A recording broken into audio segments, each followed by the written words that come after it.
ரெண்டு விஷயம் ரகு. இதுல நம்ம பர்செப்ஷனுக்காக இவங்க எல்லாரும் சேர்க்கிறாங்களான்றது ஒண்ணு. ரவீந்திரன் துரைசாமி அவர்கள் சொன்ன மாதிரி வின்னபிலிட்டி மைக்ரோ லெவல்ல போய் வின் பண்றதுக்கான முயற்சியான்றது ஒன்று. ஆனா நிறைய பேர் சேர்த்த பிறகு ஷீட் ஷேரிங்ன்றது எப்படி இருக்க போகுதுன்றது எளிமையான ஃபார்முலாவா இல்லை இது ஒரு பெரிய சவாலோட தான் கடந்து போய் அடையக்கூடிய இதை இலக்கா இருக்க போகுதா? சேர்க்கிற கட்சியெல்லாம் பார்த்தா 250 சீட்டு ஜெயிப்பாங்க போல இருக்கு டிஎம்கே. ஏன்னா எல்லாரையும் கூட்டு வராங்க, எந்த வகத்தொகை இல்லாம யார் வந்தாலும் சேர்த்துக்கிறாங்க. கொள்கை கூட்டணின்னு சொன்னாரு. இப்போ டிஎம்டிகே சேர்த்து எந்த கொள்கை? முந்தா நாள் வரைக்கும் பிஜேபியோட பேசிட்டு இருக்காங்க. பிஜேபி எதிர்ப்பு தான் அவங்களுடைய காமன் ஆயுதம்னா, எல்லாரும் இணைக்கிற புள்ளின்னா அவங்க என்ன பண்ணாங்க? அவங்களோட பேசிட்டு வந்தா ஓகேவா? அவங்க பிஜேபி என்னைக்கு எதிர்க்காங்க? அது அப்ப அந்த கொள்கை கூட்டணிலாம் சொல்லக்கூடாது. இது நாங்க ஜெயிக்கிறதுக்காக டெஸ்பரேட்டா ஜெயிக்கிறதுக்கான கூட்டணி அது. இப்போ திமுக திமுக அணி கூட்டணி ஜெயிக்கிற ஒரு சூழ்நிலை இருக்குன்னா அதுக்கு காரணம் இப்போ அந்த வெல்ஃபேர் ஸ்கீமு கூட்டணியை நல்லா எடுத்துட்டு போறாரு, எதிர்கட்சிகள் செதறி இருக்கு. இதெல்லாம் தாண்டி விஜயன் அந்த கட்சிக்கு எதிரான விஷயங்களை பேச விடாம பண்ணதே ஓபிஎஸ் இபிஎஸ் தான். 4.5 வருஷம் சேருவாங்களா இதுலயே டிஎம்கே குறைய பேச முடியல. அப்புறம் டிடிவி தினகரன் வருவாரா அதுல ஒரு கொஞ்சம் போயிடுச்சு. இப்ப அவங்க எல்லாம் ஓரளவுக்கு சார்ட் அவுட் பண்ணாங்க. டிஎம்கே பக்கம் போற ஓபிஎஸ், டிடிவி இந்த பக்கம் வந்துட்டாரு, அதெல்லாம் முடிஞ்சு போச்சு. இப்ப கூட இந்த எலெக்ஷன் பில்டப்ல இந்த கவுண்ட் டவுன்ல இப்ப நேரு அவர்களோட பிரச்சனை பத்தி பேச முடியல. மெட்ராஸ் ஹைகோர்ட் சொல்லுது இடி கேஸ் விட்டுங்க, ஹைகோர்ட் எஃப்ஐஆர் ஃபைல் பண்ணணும்னு சொல்லுது, அதை பேச முடியல. எல்லாரையும் பாதிக்கக்கூடியது. ஊழல் எங்க ஆரம்பிக்குது அப்படின்னு நம்ம பார்க்க வேண்டிய இடம் அது. வர இன்ஜினியர்ஸே பணம் கொடுத்து வந்தாலும் நாளைக்கு லஞ்சம் தான் வாங்குவோம். அது நம்ம தலையில தான் விடியும். நம்ம கட்டுற வீடு கட்டும் போது டவுன் பிளானிங் ஆஃபீஸர் நம்ம பணம் கேட்பான். அந்த விஷயத்தெல்லாம் பேச முடியாத அளவுக்கு இப்போ கூட்டணி கணக்கு வந்துருச்சு. திமுக இதெல்லாம் பேச முடியாததே அவங்க யோசிச்சு பார்ப்பாங்க. அது ஒரு வால்வு இருந்துன்னு வச்சுக்கலாம். அடிக்கடி பேசியிருந்தோம்னா அதை ரிலீவ் ஆயிருக்கும். கவர்மெண்ட்டுக்கு எதிரான மனநிலையே பேசியிருப்போம். அது பேசவே முடியாததை மக்களும் பார்த்துட்டு இருக்காங்க. ஸோ இதெல்லாம் தான் அவங்க கணக்கு பண்ணி ஆன்டி இன்கம்பன்சி இருக்கும்போது நம்ம திரும்பி ஜெயிக்கிறது, கூட்டணி பலம் இருந்தாலும் ஜெயிக்கிறது கடினம்னு நினைச்சுதான் எல்லாரையும் கூப்பிட்டுக்கிறாங்க. இப்போ நீங்க 10 சீட்டு டிஎம்டிகேங்கிறதுலாம் நியாயமே கிடையாது. எந்த ஜஸ்டிபிகேஷன் கொடுக்க சொல்ல முடியும்? நீங்க என்ன ப்ரூவ் பண்ணாங்க? அவங்க விஜயகாந்த் இருக்கிற போதே 2016 எவ்வளவு சதவீதம் வாங்கினாங்க? நமக்கு 10ன்றது சொல்றேன். நீங்க நம்ம அசம்ஷன்ல சொல்றேன். 10+1ங்கிறது எந்த ஜஸ்டிபிகேஷனும் கிடையாது. அவங்க ப்ரூவ் பண்ணல. அவங்க ஸ்ட்ராட்டஜிக்கா ஒரு 3 மாசம் பப்ளிக் கையில இருந்தாங்க.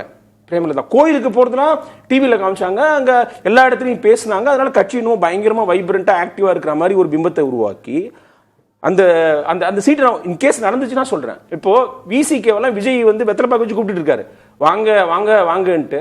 அவர் எங்களுக்கு ஆட்சியில பங்கு வேணும், இன்னும் ஒரு தலித் எம்பவர்மெண்ட்டுக்கு நடக்கல திமுகல, நாங்க போறேன்னு சொல்லியிருந்தாருன்னா இந்த கூட்டணி எவ்வளவு வீக்கா இருக்கும். அவரை விட நீங்க டிஎம்டிக்கு அதிகம் கொடுப்பேன் அப்படிங்கறது எனக்கு புரியல. அந்த இடம் தான் ரகு. இப்ப எப்படி இதை மேனேஜ் பண்ணுவாங்க? இப்ப கோட்டீஸ்வரன் சொல்றது ஒரு செய்தி சொல்லப்பட்டிருக்கிறது, நாங்களே எடுத்து எங்க பாக்கெட்ல இருந்து கொடுக்குறோம், கவனமா இருங்க அப்படின்ற ஒரு இடம். ஏன்னா நிறைய பிளேயர்ஸ் உள்ளுக்கு வராங்க, நிறைய கட்சிகள் வராங்க அப்படின்னா எப்படி இது?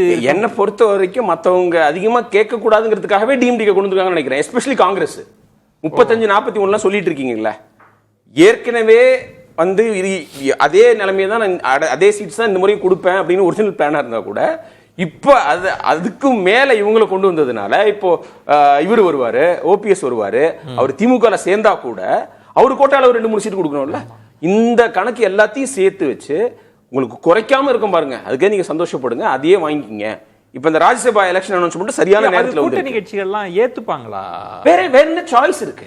இப்போ நீங்க இப்போ சாய்ஸ் இல்லையா? நாங்க கோவப்பட்டு இப்ப திருமாவளவன் அவர்கள் பேட்டிகள்லாம் நீங்க பாத்தீங்கன்னா தேர்தல் அரசியலே நாங்க புறக்கணிச்ச கட்சி.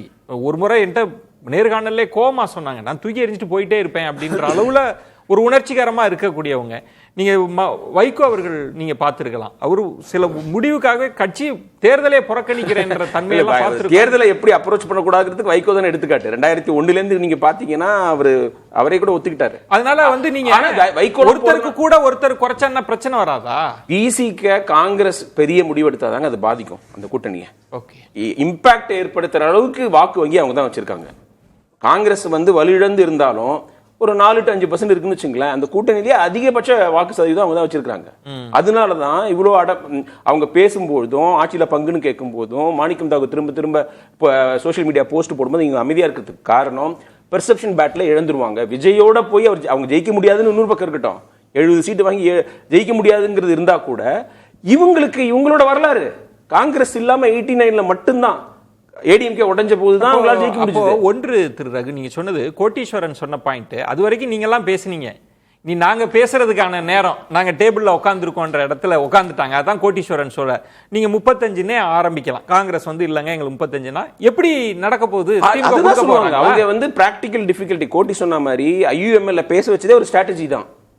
5 கேட்போம்னு சொன்னவங்களை இப்போ 2 ஆக்கி அதுக்கு ஒத்துக்கிற மாதிரி ஒரு மனநிலை அது வெளில சொன்னது.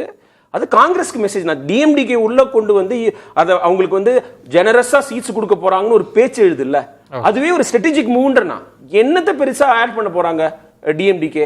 விஜயகாந்துக்காக இருந்த கட்சி அது. அவங்க நல்லா பிரேமலதா நல்லா பேசுறாங்கிறதுக்காக நீங்க 10 சீட்டு ஒரு ராஜ்யசபாவும் கொடுப்பீங்களா?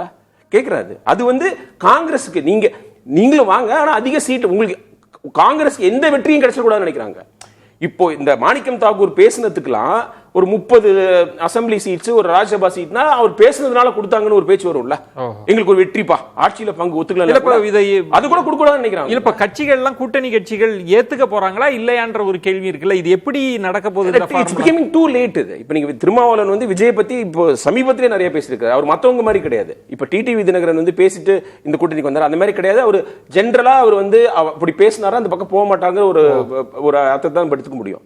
இந்த சமயத்துல அதே 6 சீட்டு அல்லது உங்களோட அதிகமா நிறைய கொடுப்போம் டிஎம்டிகேக்கு, அது ஒரு கம்பல்ஷன் ஏதாவது சொன்னாங்கன்னா அவர் நீங்க சொல்ற மாதிரி தேர்தலை புறக்கணிக்கலாமே தவிர அவர் விஜய் பக்கம் போவாருன்னு எனக்கு தோணல. அவர் அந்த மாதிரி ஒரு மனநிலையை இது வரைக்கும் காமிக்கல. டிஎம்கே சொல்ற இடத்தில் இருக்காங்க, அப்படிதான் செட் ஆகிறதுக்கு வாய்ப்பு. ஆமா, அவங்களோட அப்ரோச் பார்த்தா எனக்கு அப்படிதான் தோணுது. ஏற்கனவே வலுவா இருக்கிற கூட்டணி இப்ப தேமுதிக எல்லாம் தேவையே இல்லை, இப்ப ஓபிஎஸ் தேவையில்லை, தினகரனே வாங்கன்னு சொல்லியிருக்காங்க. அவங்க விஜய் பக்கம் போகாதீங்க என் பக்கம் வாங்கன்னு கூட அவங்க பேசியிருக்கிறாங்க. என்ன அர்த்தம் அது? இப்ப நீங்க எதிராளியை வீக்கன் பண்றது ஒரு பக்கம் இருக்கட்டும், இவங்க இந்த கூட்டணி கணக்கை சரி பண்றதுக்காக இன்னும் கொஞ்சம் நிறைய பேர் சேர்த்துவோம் பஸ்ல. அதுதான் நம்ம தொடர்ந்து பிரேக்குக்கு அப்புறமே பேசுவோம். நிறைய வந்தாச்சு. என்ன ஃபார்முலா? யாரையும் உறுத்தாத ஃபார்முலாவா இருக்கணும், எல்லாரும் இணக்கமா ஏத்துக்கிற ஃபார்முலாவும் இருக்கணும். காங்கிரஸ் தன்மையெல்லாம் ரொம்ப கராரா இருக்கிறாங்க. சண்டை எல்லாம் சட்டை கிழிய தான் செய்யும். யார் சட்டை அப்படின்றத முக்கியம். அது யாரு சட்டை அப்படின்னு போடாமலே சட்டை எல்லாம் கிழிஞ்சிருக்காங்க.